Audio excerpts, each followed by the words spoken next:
বাংলাদেশ যেটা বলছে ওটা একটা মুঙ্গেরি লালের স্বপ্ন বলে একটা সিনেমা ছিল, তো এইসব বাংলাদেশ মুঙ্গেরি লাল, হ্যাঁ হ্যাঁ, তো এটা বাংলাদেশ মুঙ্গেরি লালের স্বপ্নের মতন ভাবছে। আমরা বাংলাদেশকে নিয়ে কোনো ভাবছি না এইসব কথা, এগুলো একটু হাস্যকর ব্যাপার। বাংলাদেশের যে বিএনপি নেতা বলছেন কি আমরা চাইলে বিহার উড়িষ্যা আর বাংলা বিহার উড়িষ্যা বঙ্গ কলিঙ্গ করে দেবো, আর এখানে আমাদের আর বাংলাদেশের ময়ূকদা যে আছেন যিনি যা বলছেন উনি ওদের ধুয়ে কাপড় পরিয়ে দিচ্ছেন, হ্যাঁ। ওনাকে ওদের যে জ্বালা হচ্ছে ওনাকে ময়ূকদাকে নিয়ে ওনারা বলছে গালে জুতো মারবো, ওনাকে কেটে ফেলবো। একজনকে নিয়ে বাংলাদেশ ময়ূকদাই ওদের জন্য কাফি হয়ে গেছে। ময়ূকদা আপনারা কি করছেন? আপনারা দরকার নেই। দেখুন আমাদের যা সৈন্য আছে বা আমরা মনে করি পশ্চিমবঙ্গেই যা পুলিশ আছে ওই কাফি আছে, সিভিক পুলিশই হয়ে যাবে। সিভিক পুলিশ বা পুলিশ আছে বাংলাদেশের জন্য কাফি।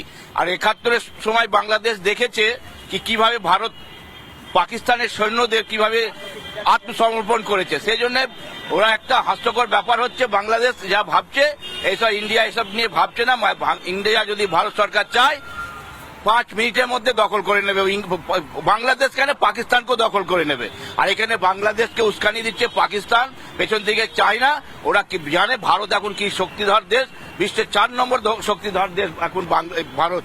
সেই জন্য ভারত এসব নিয়ে ভাবছে না। কিন্তু আমরা শান্তি প্রিয়, আমরা যুদ্ধ চাইছি না। কেন ওখানে সব সংখ্যার লোকই আছে, হিন্দু ধর্মের লোকও আছে, মুসলিম ধর্ম সংখ্যালঘুরা আছে। সব মুসলিম ভাইরা যে এই পক্ষে তা না, অনেক যারা রোহিঙ্গা যারা মৌলবাদী তারা এইসব করাচ্ছে। কিন্তু ভারতীয় মুসলিম যারা আছে তারা রাষ্ট্রবাদী মুসলিম, তারা কখনো যুদ্ধ চায় না, তারা শান্তির বার্তা চায়। এই বলি আমরা এই নিয়ে বাংলাদেশ নিয়ে ভাবছি না, এই জন্য আমরা যুদ্ধ চাই না। প্রথমে আমরা নিশ্চয়ই ভারত সরকার এই নিয়ে চিন্তা ভাবনা করছে। বাংলাদেশ নিয়ে তো ভাবছেই না, বলছে ছোড়ো কে বাত হ্যায়। ব্যাপারটা হচ্ছে বাংলাদেশের কথাটা ভারতবর্ষ ধরার মধ্যে ধরে না। তার কারণ হচ্ছে ভারতবর্ষ শান্তিপ্রিয় দেশ। তবে তার মানে এই নয়, যদি কেউ ভেবে থাকে বাংলাদেশ কেন, ওয়ার্ল্ডের যে কোনো রাষ্ট্র যদি ভেবে থাকে বাংলাদেশ ইন্ডিয়া কিছু পারে না, কিছু জানে না, তাহলে সেটা খুব খারাপ ভাববে, তাদের জন্য ফিউচারটা খুব খারাপ হবে। এই কারণে আমি আবার বলছি ভারতবর্ষ শান্তিপ্রিয় দেশ। কিন্তু ভারতবর্ষ যদি মনে করে অ্যাট এ টাইম 3-4টে কান্ট্রিকে একসঙ্গে বে অফ বেঙ্গলে ভাসিয়ে দেবে, সেটা কিন্তু পারে। কিন্তু এই যে বললাম ভারতবর্ষ শান্তিপ্রিয় দেশ। এই মুহূর্তে বাংলাদেশের যা সিচুয়েশন আমি ব্যক্তিগতভাবে জানি, আমি মিডিয়া থেকে জেনে বলছি না, আমি সরাসরি সেখানে কিছু আমার রিলেশন আছে, রিলেটিভ আছে, তাদের মাধ্যমে আমি জানতে পারছি সেখানকার জায়গা জমি নিয়ে নিচ্ছে, হিন্দুদের জায়গা জমি নিয়ে নিচ্ছে, ইভেন তাদের বাড়িতে থাকতে দিচ্ছে না। আমার কাছে সব খবর আসছে, আমি ফোন মারফত শুনি। কিন্তু ভাষা বাংলা ভাষা তো একই হবে, যেহেতু আমি বাঙালি, আমি সনাতনী হিন্দু, সাধারণত স্বাভাবিক একই হবে। তো ন্যাচারালি কিছু কিছু খবর যেগুলো আছে মিডিয়ার থেকেও আমি জানতে পারি না, কিন্তু আমি সরাসরি ফোনের মাধ্যমে বা যে কোনো মাধ্যমে আমি জানতে পারছি যে জিনিসটা করছে খুবই খারাপ করছে বাংলাদেশ। বাংলাদেশ বলছে আমেরিকা ভারতবর্ষকে ভয় পায় না। অ্যাকচুয়ালি ব্যাপারটা এখানে এসে দাঁড়িয়েছে কেন? কারণ যখনই কোনো মানুষের ব্রেন কাজ করে না, সাইকিয়াট্রিস্ট তারা এইসব কথাগুলো ভাবতে পারে। এটা হচ্ছে বাংলাদেশের একটা। আমরা এমনি অনেক লোকের সঙ্গে কথা বলছিলাম, প্রত্যেকের সঙ্গে কথা বলছিলাম। দাদা, সকাল থেকে তো আপনি চা বিক্রি করেন, ভালোই বিক্রি দেখছি আমি। তো এখানে আলোচনায় কি বারবার বাংলাদেশ ফিরে আসে? হ্যাঁ, ফিরে আসে। গরম কথা বলছে, গরম কথা বলবে, কিছু করার নেই। আপনার চাও গরম, ওটা আলোচনাও গরম। ওরা বাধ্য করে দিচ্ছে গরম করার জন্য, বাধ্য করছে বাংলাদেশে। হ্যাঁ, আমাদের লোককে কেন মারবে? ওই ভালোবাসার শেষ দেখবে ওরা। ভালোবাসা কতদিন ইন্ডিয়া করবে ওদের সঙ্গে? আমাদের খাচ্ছে, আমাদের চোখ রাঙাচ্ছে, আমাদেরই চোখ রাঙাচ্ছে। আমার বাড়ি ইউপি আছে, কলকাতা আমার জন্ম, আমরা সব হিন্দু মুসলিম ভাই, লেকিন ওখানে ভাই হচ্ছে না। ওখানে আমাদের হিন্দুদের মারা হচ্ছে। কেন মারা হচ্ছে? আর পুরো ওয়ার্ল্ডকে ওরাই গরম করে রেখেছে, পুরো ওয়ার্ল্ডকে ওরাই গরম করেছে। আর কোনো না, ওরাই সব জায়গায় দেখুন নিজেদের মধ্যে লড়ছে, অন্য লোককে জ্বালাচ্ছে। পুরো চা বিক্রি করতে করতে তো পুরো গরম হয়ে আছে, পুরো গরম হয়ে আছে জায়গাটা। এখানে যে কথা হচ্ছে, এখানে তো মানে গরমাগরম আলোচনা চলছে। তো উনি তো ডাক্তারবাবুকে দেখে তো বারবার ঘুরছে এখানে, উনি তো বলছেন যুদ্ধে চলে যাবেন। আমরা দেখুন, ভারতের জাতীয় পতাকায় অপমান যারা করেছে, হ্যাঁ, তারা ভারতের জাতীয় পতাকার উপর পা তুলে দিয়েছে। ভারতবর্ষে 140 কোনো অপমান সহ্য করবেন না। ভারতবর্ষের 140 কোটি মানুষ আছে।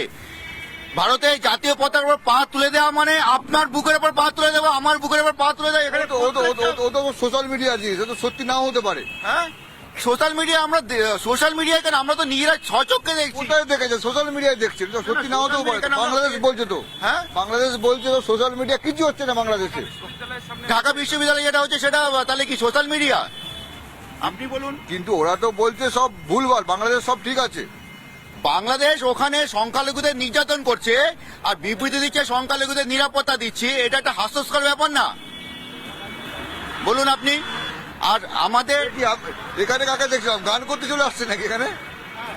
আচ্ছা, বলছি আরে আসুন আসুন দাদা, আপনি গান টান করেন নাকি? এদিকে আসুন, এদিকে আসুন। এটা কি কি আবার এখন তো যুদ্ধের কথা, আপনি কি কি গান করছেন? বাংলাদেশের যা পরিস্থিতি হয়ে আছে তার মধ্যে আমরা একটু প্রতিবাদী গান করছি, যাতে বাংলাদেশের যে হিন্দু আমাদের ভাই বোনেরা আছে তারা যাতে ঠিকঠাক ভাবে থাকতে পারেন। এই জন্য আমি আমার সঙ্গে যিনি গান গাইবেন অর্পিতা আছে, আমি শুরু করুন, আমরা শুরু প্রতিবাদী গান। করুন, আপনি অর্পিতা শুরু প্রতিবাদী করুন, গান সবাইকে শোনান। শুরু করো। লৌহ কপাট ভেঙে ফেলে করে লোপাট, রক্ত জমাট শিকল পূজার পাষাণে বেদে। কারা রইল কপাট ভেঙে ফেলে করে লোপাট, রক্ত জমাট শিকল পূজার পাষাণে বেদে। ওরে ওই তোর নিশান বাজা তোর প্রলয় নিশান, ধ্বংস নিশান উরুপ প্রাচীর প্রাচীর বেদি। কারা রইল কপাট ভেঙে ফেলে করে লোপাট, রক্ত জমাট শিকল পূজার পাষাণে বেদে। এ তো জমাটি গান, তো আমরা গান শুনবো। আমি মানুষের দিদি কোথায় যাচ্ছে চিন্তিত হচ্ছে গান শুনে, এদিকে আসুন, আমার কাছে আসুন, আমার কাছে আসুন। বলছেন ঘটনা এখানে তো গান করছে লড়াইয়ের জন্য। আচ্ছা। বাংলাদেশের অবস্থা তো খারাপ, হিন্দুদের মারছে। হ্যাঁ, দেখছি তো হিন্দুদের মারছে, বাংলাদেশের অবস্থা খুবই খারাপ। তার জন্য একটা ব্যবস্থা নিন যাতে না এরকম হয়, কিছু তো করতে হবে। কিন্তু ওখানে সরকার বলছে হিন্দুদের ঠিক করে রাখা হচ্ছে, কোনো প্রবলেম নেই সব। তো বলবে, কিন্তু টিভি তো দেখাচ্ছে তো যে এখানে মারপিট হচ্ছে, আপনার তীর্থস্থানগুলো সব ভেঙে ফেলছে। সেই অত্যাচার তো বন্ধ করতে হবে। আমাদের এদিকে যদি এরকম হতো তো এতক্ষণে তো অনেক কিছু হয়ে যেত। বন্ধ হচ্ছে না নাকি? না, বন্ধ হচ্ছে না। তবু আশা রাখেন নিশ্চয়ই। হ্যাঁ, নিশ্চয়ই। এ তো ধরে বাজছে এখানে। এখানে যে কথা হচ্ছে, এখানে দেখলাম একজন উৎসাহিত হয়ে গান করতে চলে এলো। খুব ভালো কথা, সবাই গান করবে যাদের ভারতের প্রতি প্রেম আছে। হ্যাঁ, তারা নিশ্চয়ই সব জায়গায় বাংলাদেশের কথা নিয়ে বলবে। আমাদেরও সবাই ভারতবাসীকে ভাবা উচিত বা বাংলাদেশকে নিয়ে, কি বাংলাদেশে যা হিন্দুদের উপরে যেভাবে অত্যাচার চলছে, মন্দির মঠ যেভাবে ভাঙা হচ্ছে, ভারত সরকারকেও ইমিডিয়েট এর উপরে অ্যাকশন নেওয়া উচিত। তবে গতকাল আমাদের ভারত সচিব বিক্রম মিশ্র বাংলাদেশ গেছিলেন, ওখানে ইউনিস সরকারের সঙ্গে কথাবার্তা হয়েছে, কিন্তু এখন পর্যন্ত মিডিয়ার মাধ্যমে আমরা এখনো জানতে পাইনি কি কথাবার্তা হয়েছে। নিশ্চয়ই একটা পজিটিভ কথাবার্তা হয়েছে। আজকে নিশ্চয়ই আমরা জানতে পারবো কি আগামী দিন ভারত সরকার কি পদক্ষেপ নিচ্ছে। নিশ্চয়ই কোনো একটা পদক্ষেপ নেবে, যখন ওখানে আমাদের বিদেশ সচিব গেছেন। আগামী দিন এই আশা করবো যাতে আমরা মোটামুটি যা বুঝতে পারলাম, এখানে সবাই উত্তেজিত হয়ে আছে। সবাই বলছে যে আপনি গান করছেন, কারা রইল কপাট। কোন কারা? কোন কারা?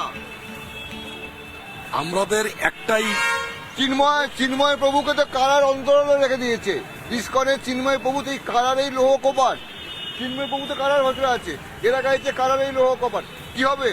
আসলে নিঃস্বার্থ মুক্তি চাইছি, আমাদের মহারাজের নিঃস্বার্থ মুক্তি চাইছি। সেটা আমাদের হিন্দু সমাজের যে মহারাজ আছেন, ওরা নিঃস্বার্থ মুক্তি আমরা চাইছি।